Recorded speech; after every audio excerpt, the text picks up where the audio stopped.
네. 자, 이재명 대통령은요 어제 한국거래소를 찾았습니다. 네. 거기서 이제 직원들하고 간담회를 가졌는데 일단 거기서 개인 투자자들, 주주들이 너무너무 환영할 만한 네. 이야기가 나왔습니다. 실제로 지금 주식 불 뿜고 있거든요. 맞아요. 네. 주가 조작하면 엄벌하겠다. 그리고 배당 많이 하는 기업은 네. 세제 혜택 주겠다. 당근하고 채찍을 동시에 그냥 얘기를 했습니다. 네네. 주주들이 너무나도 기다리던 그 이야기 함께 보겠습니다. 대한민국 주식시장에서 장난을 치다가는 폐가 막이 난다. 라는 걸 확실하게 보여주는 오늘 첫날로 삼도록 하겠습니다. 우리나라는 배당을 안 해요. 그래서 배당을 좀 촉진하기 위한 뭐 세제 개편이나 제도 개편을 저희가 준비하고 있습니다. 주식 전문가 나와 계시니까 지금 실제로 불 뿜고 있잖아요. 제 종목 빼고 나오거든요. 아니 도대체 뭘 산 거야? 이 완전히 안 되는 뭘 샀길래 그래? 2차 전지를 산 거야?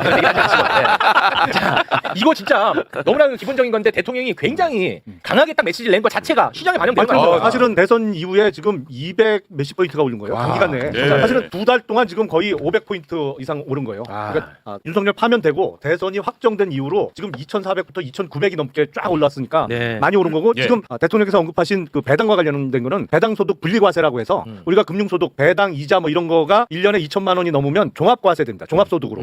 그렇게 되면 이제 소득이 많은 사람들은 49.5% 세율 구간에 들어가요. 그래요? 근데 배당소득만은 종합소득에 합산해서 계산을 안 하고 주식에서 맞는 배당금은 따로 과세를 하겠다는 취지예요. 예. 그렇게 되면 우리가 지금 20% 조금 평균적으로 이제 20% 초중반의 배당률을 보여주고 있는데 그게 왜냐하면 지배주주들은 워낙 소득이 많은데 배당해봤자 상당 부분을 다 세금으로 가져가니까 배당에 인색해요. 우리나라 그 상장사의 지배주주들. 예. 그거를 이제 배당 많이 해도 세금 좀 내고 나머지 쓸 수 있게 해주겠다. 그래서 배당 성향을 높이겠다는 얘기죠. 이제 저거 하나만 해도 엄청 큰 거예요. 요거 이렇게 되면은 주식 시장이 엄청나게 활성화되겠네. 그러니까 지금 코스피 5천 공약을 내걸었잖아요. 그거 최욱 씨와의 대담이 있었거든요. 최욱 씨와의 대담. 거기서 그 부분이 굉장히 구체적으로 논의가 됩니다. 두 정상 간에. 심지어 왜 웃습니까? 심지어 대선 그 며칠 전에 맞아요. 최욱 씨와의 난 대담에. 봤어 현장에서. 네. 아니 계속 자기 주식 얘기하더라고. 코스피 5천은 네. 제가 쓴 소액주주 혁명에서 2년 전부터 얘기를 했던 거예요. 그리고 이제 앞서 그 불공정 거래 행위, 그러니까 주가 조작 등 뭐 불공정 거래 행위 한 번만 해도 폐가망신. 해야겠다. 난 좋아 이런 멘트. 라는 것은 그 중요하죠. 사실은 주가 조작 사범이나 이런 범죄자들에서 형량이 너무 약해 우리나라. 맞아. 외국과 비교하면 네. 대단히 처벌이 약하고 그러다 보니까 재범률이 높더만요. 그렇죠. 재범률도 높고 그리고 예. 주가 조작에 가담해도 심지어 아무런 처벌을 안 받은 사례도 있잖아요. 김건희. 최근에 뭐 우리가 경험을 했습니다. 김건희. 중요한 거는 주가 조작 사범이나 내부자 거래 그 초동 수사는 어디서 한다? 금융감독원에서 한다. 묘하게 또 국민 아, 투 이게 다 결론이 그쪽이야. 오늘 분명한 목적을 가지고 나왔어요. 빨리 일주일이 지나야 될 것 그래서 같아요. 중요하다.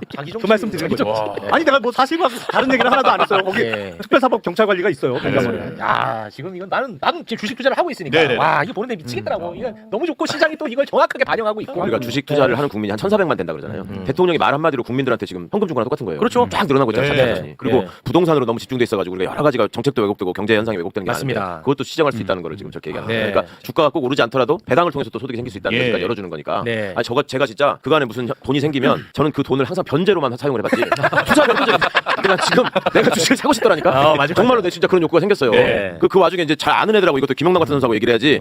내 고등학교 친구들하고 얘기하면서 야 이거 주식 사야 되겠더라 막 그러니까 와 그래요 맞아 지금 주식 사야 돼. 나 어저께 테슬라 샀어 막 이러는데 주식 나가는 게 국장을 사야지. 해서는 안 돼. 한때 국장. 국장 탈출은 지능순이다. 그거 이런 있었다면 게 실제로. 실제로 벌써 많이 나갔죠. 어마어마하게 많은 사람들이 미장으로 몇백만이 옮겨갔습니다만 지금은 국장 복귀가 지능순입니다. 예. 그 말이 나왔어요 실제로? 그럼요. 이거 실제로 그 이재명 대통령이 그 최욱 씨와의 대담 과정에서 웃지 마세요. 이거 되게 중요한 좋아서. 얘기인데. 그때 내가 이걸 의지를 갖고 주식 시장을 살린다는 것을 보여주기 위해서 그 뭐 펀드였나요? 그거를 직접 샀잖아요. 맞아요. 예. ETF. ETF라고 하는 거예요? 그거를 내가 한번 제대로 한번 의지를 보여주기 위해서 그걸 샀다고 얘기했었잖아요. 예. 아니 그러니까 예. 꼭정 종목의 주식을 살 필요 없어요. 제가 보기엔 이재명 정부에서는 그냥 지수를 시장 자체를 사도 돼요. 그게 ETF 형태가 될 수도 있고 아니면 인덱스 펀드 같은 걸 사도 네. 이게 분명히 올라가고 5천 찍을 겁니다. 좋습니다. 자, 어제 중자원장 자리도 중요해요. 대통령뿐만 아니라. 기승전결. 그냥 저랑 자리 바꾸시고 둘이고 자기 자랑해요. 나는 국가를 위해서 얘기하는 거야. 정말 국민을 위해서 얘기하는 아니 거야. 뭐 동사회담 얘기하고 이거 뭐 금감원장 얘기해요. 나 국가를 위한 거예요, 그게. 왜 웃긴 놈이네. 이건 양비로 문제야, 양비로. 난 국가를 위해서 얘기하는 거잖아. 국가. 대한민국 주식시장. 앞으로 김영남이 한 번만 더 얘기하면 우리가 막자. 반대 청원을 내가지고. 아니 여기서도 입틀막이 나오냐? 자, 이재명 대통령은 이제 시장 감시본부 직원들이랑 간담회를 했어요. 예. 근데 저는 주식을 아예 모르는데도 너무 재밌는 거야. 진짜. 그러니까 질문이 좋으니까 보니까 답이 좋아. 아. 너무너무 재밌었습니다. 예. 혹시 그 못 보신 분들 있으면 꼭 한번 보시면 좋을 것 같고요. 자, 그 가운데 화제를 낳았던 몇 장면만 좀 네. 보고 가겠습니다. 이재명 대통령은 효능감을 지금 굉장히 강조하고 있지 않습니까? 효능감. 네. 근데 간 다음에 현장에서 직원에게 들은 이야기를 타당하다고 딱 생각하는 게 있으면 바로 현장에서 지시를 내려버립니다. 와. 그냥 현실화 시켜버립니다. 예. 자, 그 중에 한 장면을 보여드릴 텐데 이 미공개 정보를 기업의 미공개 정보를 네. 미리 알아가지고 주식 투자를 하면 이 불법이에요. 그렇죠, 그렇죠. 근데 이 미공개 정보의 기준이 현실을 다 담지 못하나 봐 지금. 그래요? 그래서 그 부분에 대한 이야기를 직원이 하거든요. 예. 이재명 대통령이 현장에서 그냥 바로 처리해버립니다. 효능감 영상으로 보고 오겠습니다. 정보 공개 시점 관련된 문제입니다. 아, 네. 이제 정보 공개 시점 전에 매매를 했냐 후에 매매를 했냐에 따라 내부자의 미공개 중요 정보 이용 여부가 달라지기 때문에 되게 중요한 기준이라고 할 수 있는데요. 이와 관련해서 자본시장법 시행령에서 그 기준을 마련해 두고 있는데 그 기준을 보면 뭐 공시, 일간 신문, 지상파 방송, 연합뉴스 보도 이렇게 좀 명시가 되어 있는데 인터넷 매체가 아직은 포함이 안 되어 있습니다. 지금 근데 많은 사람들이 유튜브나 SNS 어떤 온라인 뉴스를 통 이런 인터넷 매체를 통해서 정보를 얻고 있는 게 현실이기 때문에 이 관련 법망이 좀 더 정비가 된다면 좀 더 저희가 촘촘하고 정확한 심리를 할 수 있을 것 같습니다. 아, 정보 공개 시점의 기준이 되는 매체를 현실에 맞춰야 되겠다. 네, 맞습니다. 그건 뭐 너무 당연한 얘기 같네요. 네. 근데 안 되고 있다 그 말이죠. 대통령께서 해주시면 좀 네. 개선되면 바로 처리하도록 하시죠. 그 뭐 해당 부서에 관련 규정을 고치는 거고 입법상은 아닌 것 같아요. 시행령. 네, 그럼 바로 고치도록 하시죠. 구체적으로 어떤 게 필요한지 나중에 좀 메모를 해주시면 알겠습니다. 신속한 업무 처리 도움이 될 것 같아요. 네, 알겠습니다. 네. 아, 즉각적으로. 자, 설명 좀 부탁드립니다. 그러니까 흔히 내부자 거래라고 그 부르는데 미공개 정보 이용 행위죠. 네. 그러니까 예를 들어서 어떤 회사가 뭐 문제가 생겨. 그렇죠 대규모 그 계약을 따내. 근데 회사 내부자는 그 정보를 알잖아요. 알고 있지. 왜냐면 이제 협상도 하고 그럼요. 야, 내일 만나서 우리 최종적으로 사인을 하자. 예를 들어서 우리 회사가 너희 회사에 뭐 1억 불어치 뭐를 공급하는 계약을 내일 체결해. 그러면 이게 보도가 나거나 회사에서 공시를 하면 이 회사의 주가가 오르겠죠. 그렇죠. 그러면 담당자나 내부자가 본인이 사거나 아니면 친구한테 야 내일 이거 공시 나갈 건데 미리 우리 회사 주식 사 오를 거야. 그 불법이잖아. 그게 불법이에요. 예. 그게 이제 내부자 거래가 되는 것인데 예. 이거를 내부자 거래의 그 기준 시점을 정해놓은 그 시행령이 있는데 거기에 인터넷 매체가 빠져 있다는 지적을 그렇습니다. 직원이 한 것이고 네. 그거 당연히 포함돼야지. 그래서 그렇지. 대통령의 지시로 그 시행령 개정을 지시한 장면인데 네. 사실 수사를 해보면 주가 조작보다 훨씬 수사가 어려운 게 내부자 거래예요. 아. 이거는 잡기가 어려워. 아. 잡아내기가 어려워요. 예. 근데 주가 조작보다 사실은 더 빈번히 있을 거라고는 짐작은 되는데 이게 내부자 거래 공모했던 사람들이 누가 먼저 불지 않으면 참 잡기가 어려워요. 어려워요. 어. 이제 앞으로 개선해 나가야 되겠죠. 예를 들어서 이런 거는 서로 연락은 했을 거 아니에요. 그렇지. 그런 걸 잡아내야지. 네. 아, 근데 이걸 바로. 아니, 근데 이게 아직도 이 시행령이 안 고쳐졌었다는 게 난 놀랬어요. 저 장면을 보면서. 저도 놀랐어요. 네, 굉장히 놀랐어. 너무 당연한 건데. 다 너무 당연하잖아. 얘기를 들어보면. 난 너무 놀랬어. 아니 그러니까 저 기준에 의하면 예를 들어서 요새 회사의 공식 어떤 그 소셜 미디어 있잖아요. 그게 뭐 인스타그램이 됐던 뭐 어떤 게 됐던 거기서 발표하는 게 지금 공개로 안 잡힌다는 거잖아요. 그렇죠. 네. 그럼 말이 안 되죠. 네. 시대가 바뀌었고. 그러니까 네. 그럼에도 불구하고 저렇게 얘기를 바로 현장에서 이건 고쳐야 되겠다 하는 게 시행령이 대통령령이니까 내가 고치겠다 이런 뜻이 아니고 본인이 이 상황을 확실하게 파악하고 있고 자신감이 있기 때문에 하는 거예요. 네. 저걸 대통령한테 얘기를 했다고 해서 알았다 내가 검토하겠다 이렇게 하면 돌아가가지고 공무원들한테 시킬 거 아니에요. 그렇죠. 그럼 거기다 인터넷 매체 범위가 불명확하고 뭐가 이상한 애매하고 그리고 올라오는구나. 이러면서 시간 가는 거거든요. 그러니까 현장에서 이 문제에 대해서 확실하게 식별하고 대통령이 이건 고쳐야 된다. 그러면 이제 고치는 쪽으로 맞추거든요. 그런 의미가 있는 거예요. 저는. 아, 예를 들어서 원래 윤석열 때 이런 거는 진짜 재미가 없었어요. 뭐 얘기하면 짜고 하니까. 뭐 해볼게요.